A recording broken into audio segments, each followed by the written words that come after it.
দোস্ত বাংলাদেশ ক্রিকেটের পোস্টার বয় সাকিব আল হাসান ঘরের মাঠে টেস্টে বিদায় নিতে চেয়েও পারেননি দোস্ত, তবে এখনো অবসর নেননি ওয়ানডে ফরম্যাট থেকে।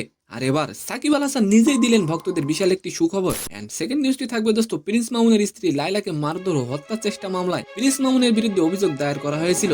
অবশেষে প্রিন্স মামুনের আনুষ্ঠানিক বিচার শুরু হলো। তো নিউজ দুটি জানতে অবশ্যই ভিডিওটি সম্পূর্ণ দেখবেন। সালাম, নমস্কার দোস্ত। পোস্টার বাই সাকিব আল হাসান আন্তর্জাতিক টি-20 থেকে অবসরে গেছেন।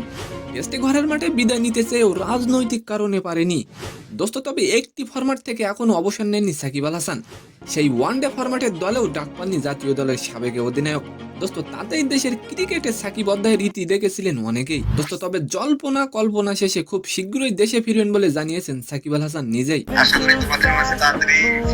দোস্ত, সাকিব আল হাসানকে বাংলাদেশের জাতীয় দলে কতটুকু প্রয়োজন অবশ্যই আপনি কমেন্ট করে যাবেন দোস্ত। ভিডিও কলে সমর্থকদের সাথে কথা বলার সময় সাকিব আল হাসান বলেন, ধন্যবাদ সবাইকে, সব সময় যেভাবে তোমরা আমাকে সাপোর্ট করেছো এটা আমার জন্য অনেক বেশি কিছু। আশা করি তোমাদের মাঝে খুব তাড়াতাড়ি ফিরে আসবো, তোমরা যেন আবার আমাকে দেখতে পারো দোস্ত। সাকিব আল হাসান আওয়ামী লীগ সরকারের সংসদ সদস্য ছিলেন। দেশের পট পরিবর্তনের পর তিনি আর দেশে ফেরেননি। এন্ড সেকেন্ড নিউজটি হলো দোস্ত, রাজধানীর ক্যান্টনমেন্ট থানার লাইলাকে মারধর হত্যা চেষ্টা মামলায় টিকটকার প্রিন্স মামুনের বিরুদ্ধে অভিযোগ গঠন করেছে আদালত দোস্ত। এর মধ্য দিয়ে এই মামলার আনুষ্ঠানিক বিচার কার্য শুরু হয়েছে দোস্ত। তবে প্রিন্স মামুনের আইনজীবী আবেদন করলেও আবেদন না মঞ্জুর করে মামুনের বিরুদ্ধে অভিযোগ গঠনের আদেশ দেন আদালত। তো সম্মানিত দর্শক, আজকের ভিডিওটি কেমন লাগলো অবশ্যই কমেন্ট বক্সে জানাবেন।